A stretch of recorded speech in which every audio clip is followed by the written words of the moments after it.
చేసేటప్పుడు దొడ్డు బియ్యము మెత్తటి అన్నం వస్తుంది. నేను మా పిల్లలందరితో నేను భోజనం చేసిన మంత్రిగా. ఇది నేను మొదటిసారి నేను మంత్రిగా ఛార్జ్ తీసుకున్న రోజు గౌల్ దొడ్డిలో భోజనం చేసినాను. నేను ఎక్కడికి వెళ్ళినా మన పిల్లలతో భోజనం చేస్తున్నా. ఏదైతే జిల్లా కలెక్టర్ గారితో అదేవిధంగా సివిల్ సప్లై కమిషనర్ చౌహాన్ గారితో మాట్లాడినాను. ఎంటైర్ తెలంగాణ రాష్ట్రంలో ఉన్న గురుకుల హాస్టల్స్లో ఎక్కడ కూడా దొడ్డు బియ్యం కానీ మెత్తడి బియ్యం అన్నం కానీ కావద్దని చెప్పాను. దానిలో భాగంగా గత 10 రోజుల నుంచి ఇక్కడ పిల్లలకు ఇబ్బంది అవుతుంది. తక్షణమే ఆ ఒక బియ్యాన్ని మార్చి సన్న బియ్యాన్ని ఇక్కడ తేవాలి, ఇక్కడ పిల్లలకు అందరికీ సన్న బియ్యం సరఫరా చేయాలని చెప్పడం జరిగింది. దానికి సివిల్ సప్లై కమిషనర్ గారు కూడా నాకు సాధ్యమైన తొందరగా ఆ యొక్క బియ్యం దొడ్డు బియ్యాన్ని తిరిగి వాపసు తీసుకొని వెళ్ళి ఆ మెత్తడన్నమయ్యే బియ్యాన్ని వాపసు తీసుకెళ్ళి సన్న బియ్యాన్ని కూడా సరఫరా చేస్తా అని చెప్పి మాట ఇవ్వడం జరిగింది.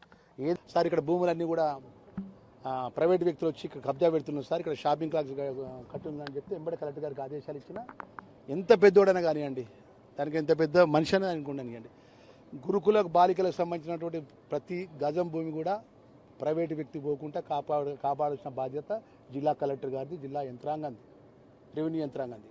ఆ విధంగా కాపాడి దానికి సంబంధించిన డిమార్కేషన్ చేస్తే దానికి కాంపౌండ్ వాళ్ళు పెట్టుకునే విధంగా మా యొక్క సోషల్ డిపార్ట్మెంట్ అధికారులను, ఇంజనీరింగ్ అధికారులను ఆదేశిస్తాన విషయాన్ని మనవి చేసుకుంటా.